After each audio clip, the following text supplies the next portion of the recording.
in behavior. Now, where do ideals come in? They are projections of possible actualities. They are dealing in the realm of potentiality. And they, too, determine human behavior. An ideal is a non-actual reality. When you say, so-and-so's my ideal, where is that? It has reality. It has effects. It determines behavior, and it's very important in education. But you see, the mechanistic notion of interpretation of things deals almost entirely with actuality. And they believe that actual things are the only real things. This is what Whitehead says is one of the great departures. And then Einstein came along and said, even this, if you could move it at the speed of light squared, would turn into pure energy. So we know that ultimately there's only one reality, and it has two forms, energy or matter. And it goes back and forth. And understanding how you can make it go back and forth, of course, is going to open up many new possibilities. Well, there are some other things that have emerged. I just want to summarize them quickly. And you've got to deal with them if you're going to work with human beings. That business of ideals is what keeps us reaching. That we refer to as transcendence. It means the ability to perpetually go beyond where you are now. We want to know how everything is related. We do. That's why we are meaning-bearing creatures. We got to have it. Therefore, if you tell your student, do it because I said so, when he doesn't understand the order or the why of it, it won't have any meaning. Without meaning, there's little motivation.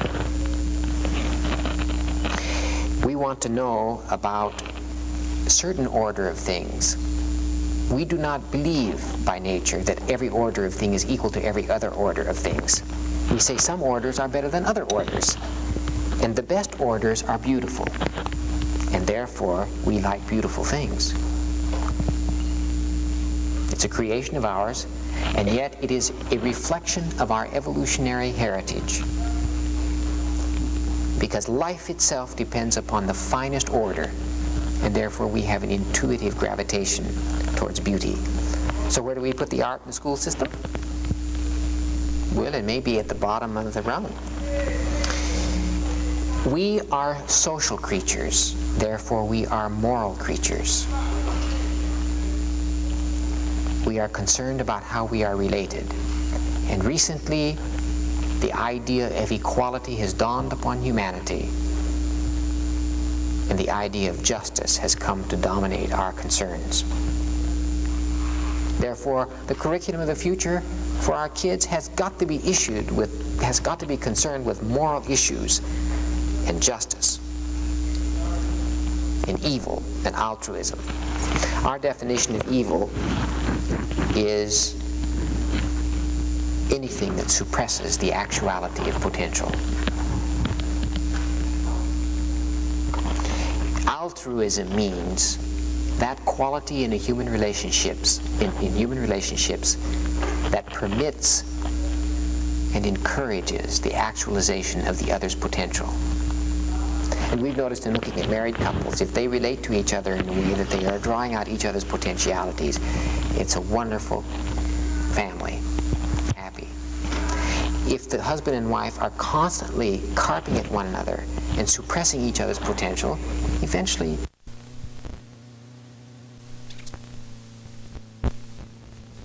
was the idea that we are free from the direct operation of all of the laws of chemistry and physics. I mean, we have to abide by them in some way, but we can get around them. And that has brought us a measure of freedom. And it has also brought with it a measure of responsibility now, because we can blast ourselves off the face of this planet if we want to. We're free to do it.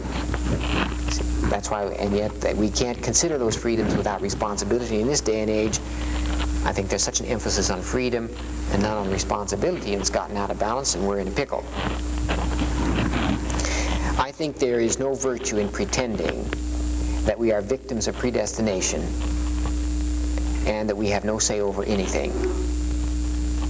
I think we should just need to take on face value that we can decide to do lots of things and do them, and that we are not a puppet with invisible strings being manipulated by some unknown force. And it's interesting. I worked for 5 years as a therapist, and once I could get a patient, somehow have it dawn on him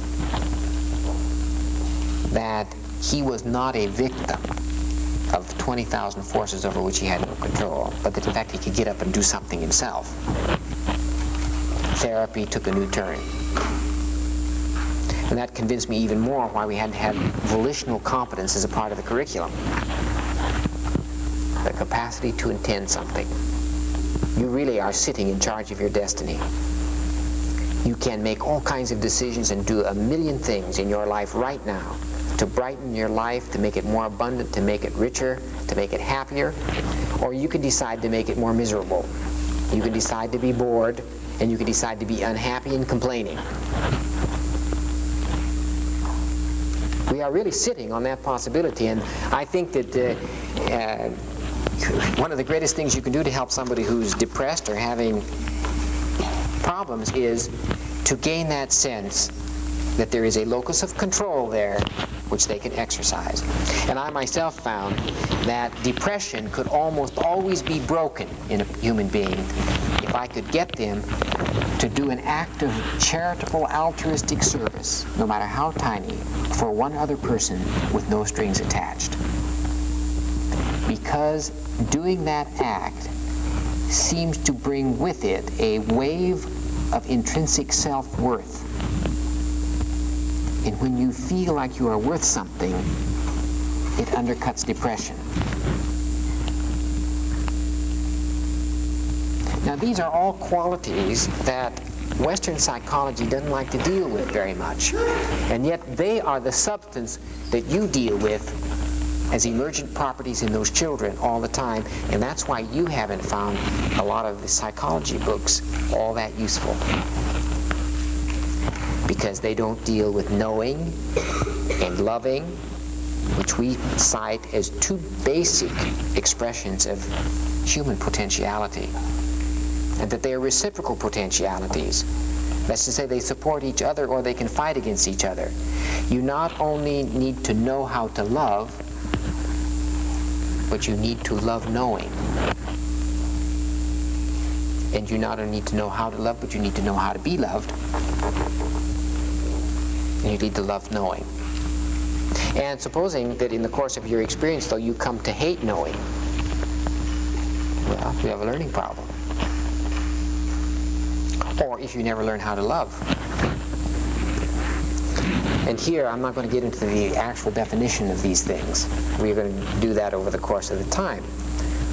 But you know, let's face it, if you're not knowing anything, or not understanding anything, and you're not loving anybody, and nobody is loving you, is there anything to life? And yet, all of our courses to prepare teachers hardly deal with those things. But if a child is loved, and if a child knows how to love, and if they love learning, man, they take off. And the evidence is that they almost always do. I mean, that seems to be what evolution has prepared them for. And when you get other kinds of conditions, then things go wrong. And more in our society, you're going to find the helping professions getting bigger and bigger, and special education getting fatter and fatter, because the conditions of our society are producing more and more pathology. This model ultimately is designed to be preventive, even though it can be applied in a remedial way. Now, I have exactly 5 after, which is the time for me to stop. So, let me see if I've covered absolutely everything pretty much. One thing I'm hoping will come out of this, that just by having gone through this and shared the thinking of lots of other people, that you yourself will come to wonder about you, and wonder about the human species itself having evolved on this planet. And ask yourself what you really believe about it all. And if you're like millions of others, and like myself before I started on this, days will go by when you don't think about it at all. But many nights I can't go to sleep thinking about it. Not because I'm worried or anything, but just because it's so fascinating to me, it makes me awake. And it's almost always the first thing I think about when my toes hit the floor in the morning. You know, I've been gone for a while. I don't know where I was, but I'm still here. It's a miracle. What's it all about? Where are we going? Isn't it great? Even if the weather's bad.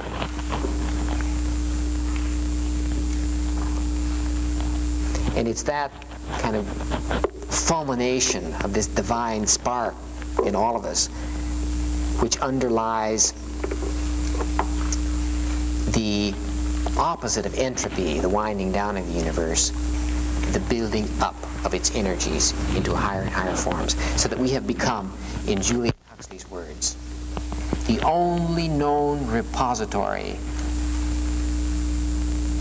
self-conscious repository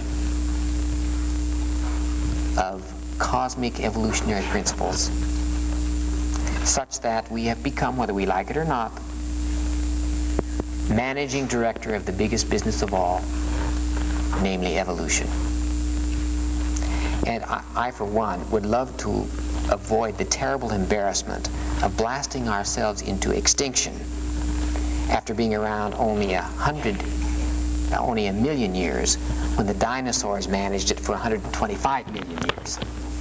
Thank you very much.